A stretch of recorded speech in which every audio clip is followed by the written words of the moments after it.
to play a game.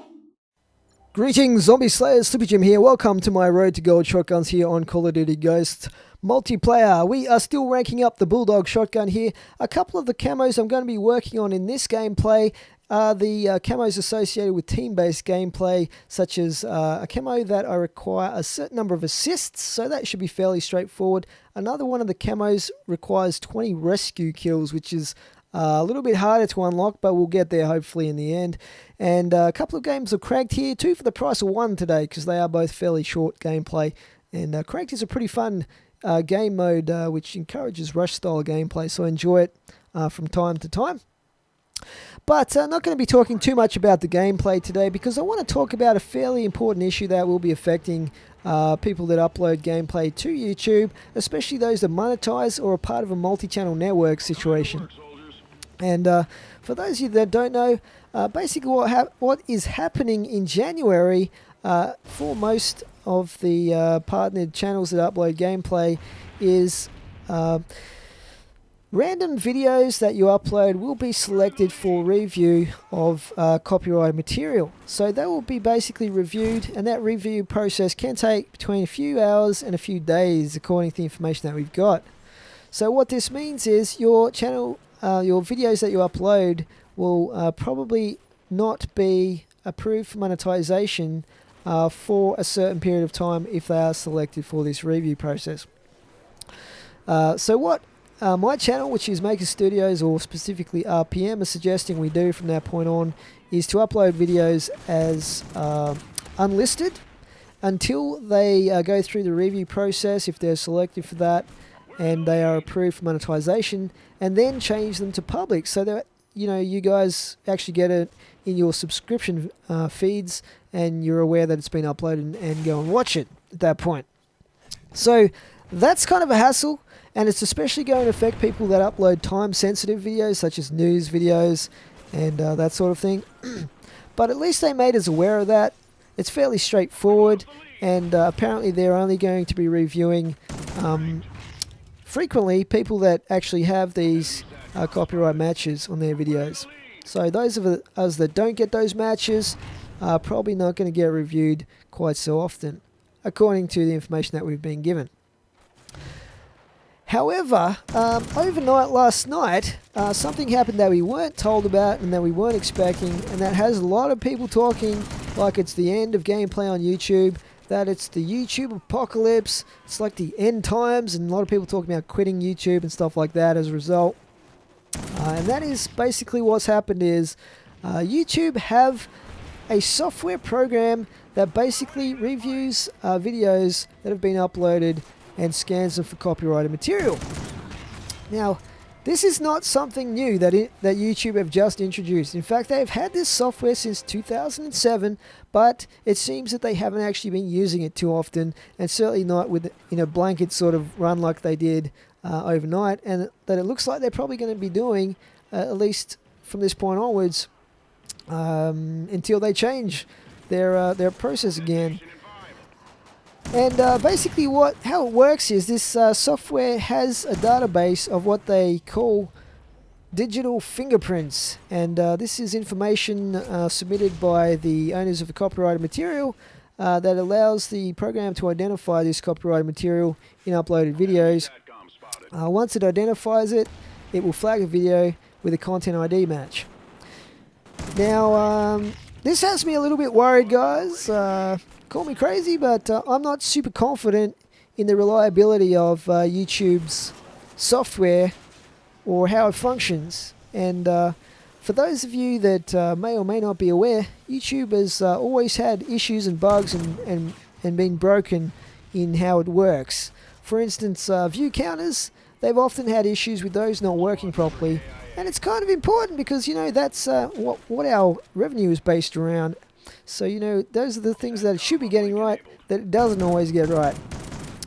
Other things that they've got that have messed up is people get unsubscribed all the time when they shouldn't be and stuff like that. One example, guys, of how unreliable this sort of automated software can be is if you've ever actually checked or pressed the little button that gives you an automated translation, like subtitles on a video. Have you ever used that just for a laugh? It's actually pretty hilarious because it is so bad at translating basic English commentary in a video that it's just laughable, guys, how bad it is. Try it sometime, you'll see what I mean. But they've actually got some sort of software like that they're using to identify copyrighted material. And already we're getting reports of people whose videos are getting these content ID matches when it's a game that they've actually been paid for and commissioned by the publisher of that game to upload a video on their channel for that game, and they're getting a content ID match on that. Or for instance, in our network we have access to royalty-free music via Audio Micro, and people are getting flagged for actually using that service that they have a legal right to use. Other things is that people are getting flagged as having content owned by entities or companies or whatever, channels that don't actually exist or have nothing to do with that material whatsoever. So it's fraught with issues like that, guys. Hello? But the other thing that has people panicking is a lot of people join networks specifically so that they didn't have to worry about having every single video that they monetize reviewed for content, which is what generally tended to happen prior to getting partnered. It happened to me. I had videos reviewed and flagged for things like in-game songs and everything like that.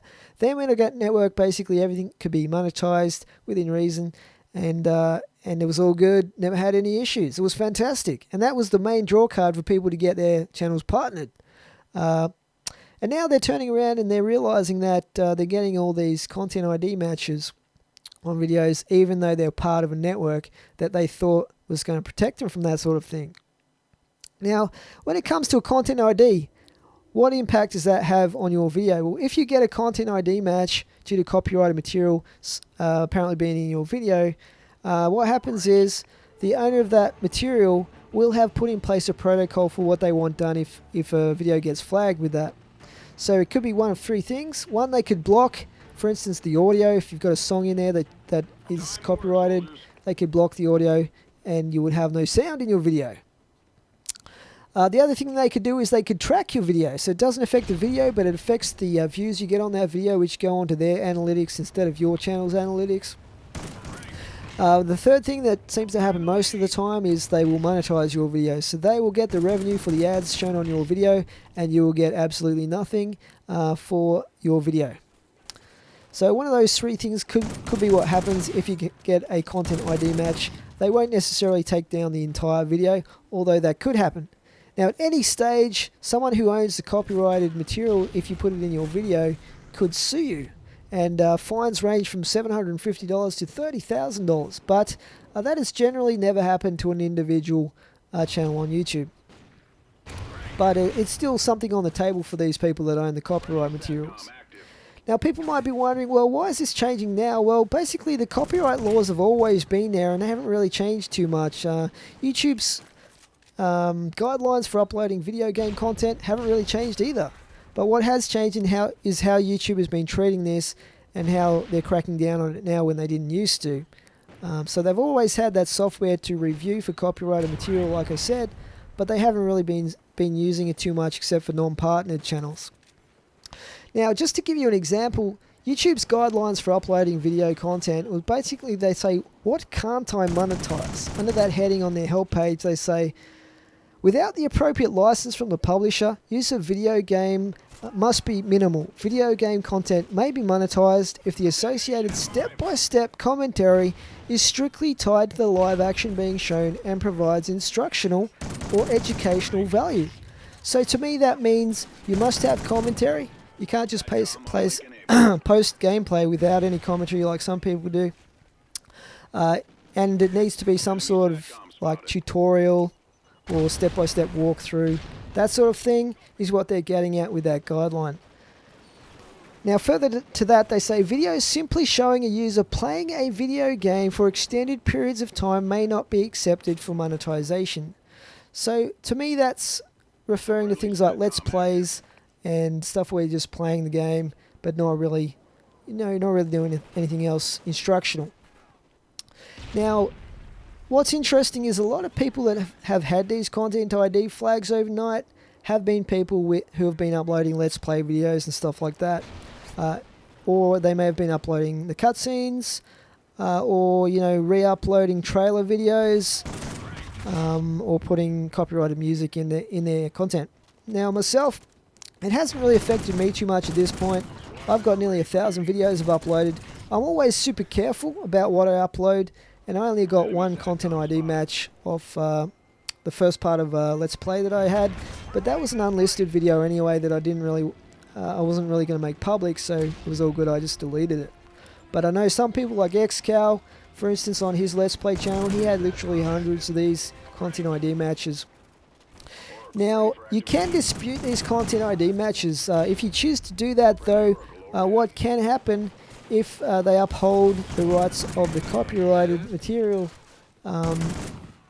and turn down your dispute, is the owner of that copyrighted material can then issue a formal takedown notice. Now, if they do that, you will get a strike on your channel.